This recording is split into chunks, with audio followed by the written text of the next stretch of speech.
अगर हम ब्रह्मांड की सबसे रहस्यमय दो चीजों की बात करें तो पहला है हमारा दिमाग और दूसरा है खुद ब्रह्मांड। क्या हम किसी विशालकाय अत्याधुनिक एलियंस प्रजाति के दिमाग में रहते हैं? क्या हम साक्षात भगवान या गॉड के दिमाग के अंश हैं? क्या हमारा ब्रह्मांड एक जिंदा दिमाग की तरह काम कर रहा है? मेरा मतलब इन तस्वीरों पर नजर डालिए। ब्रह्मांड की संरचना कितनी सिमिलर है हमारे ब्रेन सेल से, जो सेम स्ट्रक्चर, सेम कनेक्शन और सेम एक्टिविटी के साथ हमारे फिजिक्स के सारे नियमों को फॉलो कर रही है। ये कोई मनगढ़ंत काल्पनिक कहानी नहीं, बल्कि कुछ बहुत काबिल वैज्ञानिकों द्वारा पब्लिश्ड साइंटिफिक डिस्कवरी है। वर्ष 2020 में दो वैज्ञानिक एस्ट्रोफिजिसिस्ट फ्रांसिस्को वाजा और न्यूरोसर्जन एल्बर्टो फ्लैटी हमारे दिमाग के दो भागों सेरेबेलम और सेरेब्रम पर एक्सपेरिमेंट कर रहे थे। इस एक्सपेरिमेंट के समय जब उन्होंने माइक्रोस्कोप से ब्रेन के सैंपल्स पर जूम किया तो अचानक उन्हें एक ऐसी चीज मिली जो दिखने में काफी फैमिलियर थी, लेकिन अपने आप में काफी रहस्यमय और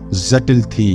जब वैज्ञानिकों ने इस चीज को माइक्रोस्कोप से लगभग 40 गुना अधिक जूम करके देखा तो उन्हें एक अजीबोगरीब स्ट्रक्चर देखने को मिली। दोस्तों, इंटरेस्टिंग बात जानते हो क्या थी? ब्रेन की यह माइक्रोस्कोपिक संरचना बिल्कुल जेम्स वेब स्पेस टेलीस्कोप से ली गई ब्रह्मांड की तस्वीर में ब्रह्मांड की संरचना जैसी थी। अब दिखने में यह स्ट्रक्चर काफी मेल खा रहे थे। तो क्या मान लिया जाए कि ब्रह्मांड एक विशालकाय एडवांस बीइंग का एक बहुत बड़ा ब्रेन है? फिलहाल आगे वीडियो में जानेंगे कि इस रिसर्च ने क्या क्या खुलासे किए हैं। अगर वैज्ञानिक यह पता नहीं कर पाते कि हमारा यूनिवर्स एक ब्रेन की तरह स्ट्रक्चर्ड है, तो फिर भी साइंटिस्ट बहुत ही जल्द यूनिवर्स को एक जिंदा दिमाग में बदल देते, क्योंकि वैज्ञानिक एक ऐसे नैनोबोट पर काम कर रहे हैं जो लगभग 2 साल में हमारी धरती को पूरी तरह दीमक की तरह निगल सकते हैं और कुछ वर्षों में हमारे पूरे ब्रह्मांड को।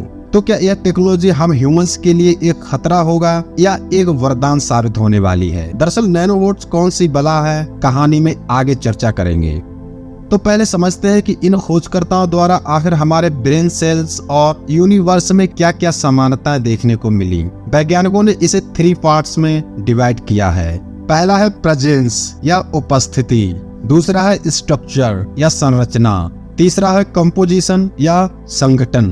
अगर बात करें पहले पॉइंट की, तो स्टार्टिंग में इन वैज्ञानिकों को ह्यूमन ब्रेन और यूनिवर्स की संरचना में कोई सिमिलरिटीज देखने को नहीं मिलती हैं। फिर वैज्ञानिकों ने सोचा क्यों ना हम माइक्रोस्कोप से और अधिक मैग्नीफाई करके ब्रेन्स के इन पार्ट्स को देखें। जब उन्होंने अधिक जूम करके देखा तो उन्हें ये दिखा, ये थे छोटे छोटे डॉट्स, बिल्कुल यूनिवर्स में दिख रही गैलेक्सीज के डॉट की तरह दिख रहे थे। मतलब ब्रेन सेल्स की इमेज को थोड़ा सा जूम करने पर उनमें सिमिलरिटीज देखने को मिलने लगी। और फाइनली जब उन्होंने मैक्सिमम मैग्निफिकेशन पर इन सैंपल सेल्स को जूम करके देखा तो वे देखकर शॉक्ड रह गए, क्योंकि इस पॉइंट पर उन्हें इन डॉट्स को कनेक्ट करने वाली लाइंस भी दिखाई देने लगी, बिल्कुल यूनिवर्स की तस्वीर की तरह।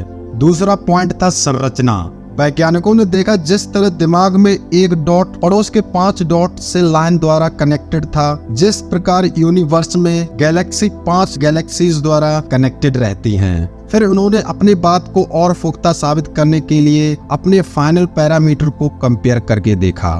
उन्होंने कैलकुलेशन करके इन ऑब्जेक्ट्स के नंबर्स को देखा तो पाया कि हमारे ब्रेन्स में यह ऑब्जेक्ट्स न्यूरॉन्स हैं, जिनकी संख्या लगभग 69 बिलियन है और यूनिवर्स में लगभग 100 बिलियन गैलेक्सीज मौजूद है।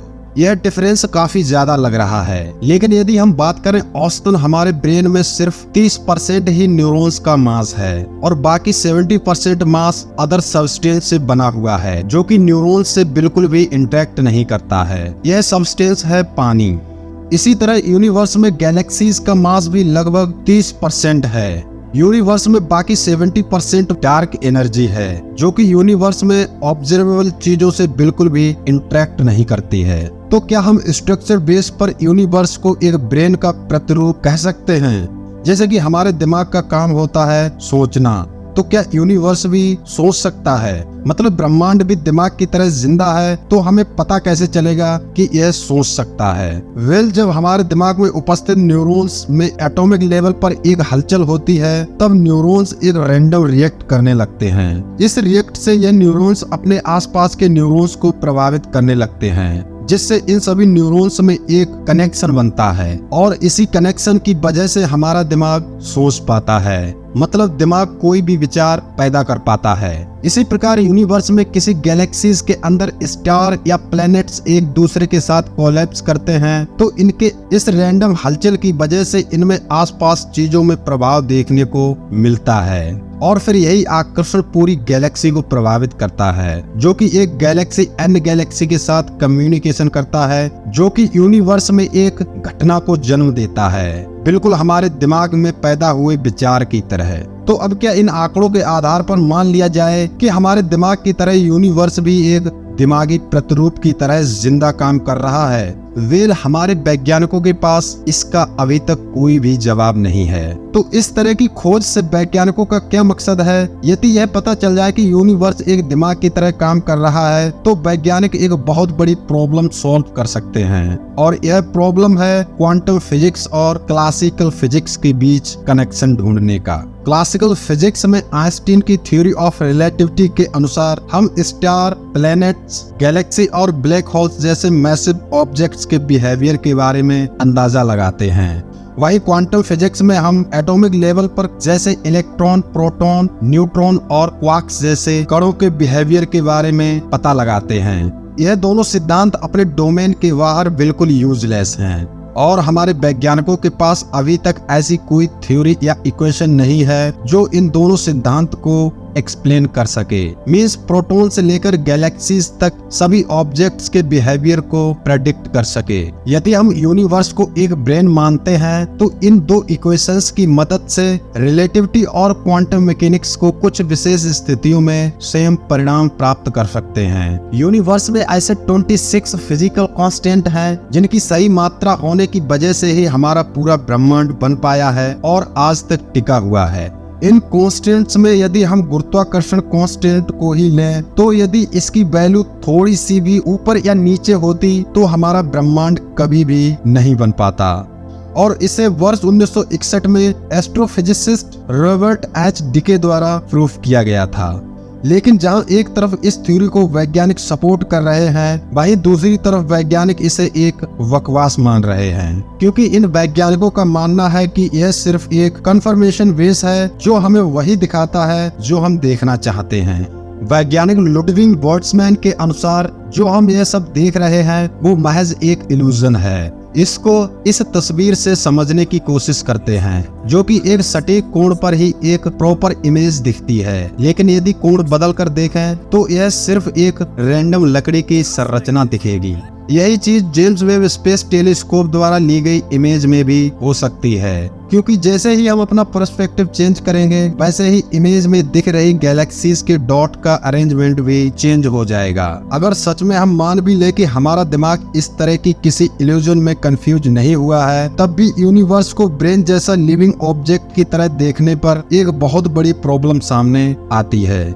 हमारे ब्रेन का आकार औसतन 140 मिलीमीटर होता है, जिसमें इलेक्ट्रिकल सिग्नल या इंफॉर्मेशन लगभग 100 मीटर प्रति सेकंड की गति करती है। यानी ब्रेन में एक विचार इंस्टेंटेनियसली जनरेट होता है। अगर यही चीज ब्रह्मांड पर अप्लाई करें तो हमारे ज्ञात ब्रह्मांड का साइज लगभग 93 बिलियन लाइट ईयर्स है और इसमें इंफॉर्मेशन प्रकाश की गति यानी 3 लाख किलोमीटर प्रति सेकंड की रफ्तार से ट्रेवल करती है। मतलब हमारे दिमाग की तुलना में यूनिवर्स में एक विचार को बनने में लगभग 10 बिलियन साल का समय लग जाएगा, जबकि हमारे ऑब्जर्वेबल यूनिवर्स की एज ही है सिर्फ 13.6 बिलियन ईयर्स। सो फ्रेंड्स, हमारे वैज्ञानिकों को अभी कुछ और सॉलिड सबूत खोजने की जरूरत है ब्रह्मांड को एक दिमाग के तौर पर देखने के लिए, जिस पर वैज्ञानिक अभी भी काम कर रहे हैं। लेकिन इस थ्योरी ने हमारी कल्पनाओं को एक नई दिशा दे दी है, बिल्कुल सिमुलेशन थ्योरी की तरह। इस थ्योरी के अनुसार हमारा ब्रह्मांड एडवांस एलियन सभ्यता द्वारा बनाया गया एक सिमुलेशन मात्र है, बिल्कुल वैसे ही जैसे आज के समय में वीडियो गेम्स के अंदर कैरेक्टर्स को दिखाया जाता है। अगर बात करें सिमुलेशन और दिमाग की, तो जिस गति से आज के समय में हम टेक्नोलॉजी में एडवांस हो रहे हैं, जिससे हमारे पास एक ऐसी एडवांस टेक्नोलॉजी आ गई है जिसकी मदद से हम पूरे ब्रह्मांड को एक दिमाग में बदल सकते हैं। यह टेक्नोलॉजी है नैनोवॉट्स। वर्ष 2030 तक ऐसे नैनोबोट्स बनने वाले हैं जो अपने आप को रेप्लिकेट करके अपने स्वयं के नए प्रतिरूप बना लेंगे। वर्ष 2020 में कई रिसर्चर्स ने मेंढक के स्टेम सेल को लेकर आर्टिफिशियल इंटेलिजेंस की मदद से मॉडिफाई करके सस्टेनेबल वातावरण में ग्रो करने के लिए रख दिया। जब रिसर्चर्स ने उन सेल्स को नॉर्मल सेल्स के साथ रखकर माइक्रोस्कोप से ऑब्जर्व किया तो उन्होंने देखा कि एआई सेल्स नॉर्मल सेल्स को खाकर खुद के मॉडिफाइड सेल्स बना रहे थे। वैज्ञानिकों के अनुसार यदि एक नैनोबोट 1 मिनट में एक मॉडिफाइड नैनोबोट बना ले तो सिर्फ इतनी धीरे रफ्तार से सिर्फ 20 महीने के अंदर यह नैनोबोट्स पूरी पृथ्वी पर कब्जा कर सकते हैं और एक चेतना का जाल बना सकते हैं। आगे यह प्रोसेस चलता जाएगा और गैलेक्सीज तक और फिर पूरे ब्रह्मांड में नेटवर्क ऑफ कॉन्शियसनेस बना देगा। फिर जब कोई ब्रह्मांड को ऑब्जर्व करेगा तब यह एक जिंदा दिमाग की तरह दिखेगा और फिर एलोन मस्क की भविष्यवाणी भी सही हो जाएगी। उन्होंने कहा था कि एक दिन एआई ह्यूमन बीइंग्स के लिए आने वाले भविष्य में एक बड़ा खतरा साबित हो सकता है। तो दोस्तों, आपको क्या लगता है, एआई आने वाले भविष्य में हम ह्यूमंस के लिए सपोर्टिव होने वाला है या एक खतरा बन सकता है? कमेंट्स करके जरूर बताएं। तो इस तरह की और वीडियोस को देखने के लिए हमारे प्लेलिस्ट में जा सकते हैं और इसी तरह की और मिस्टीरियस वीडियोस देख सकते हैं। आपका बहुत बहुत धन्यवाद।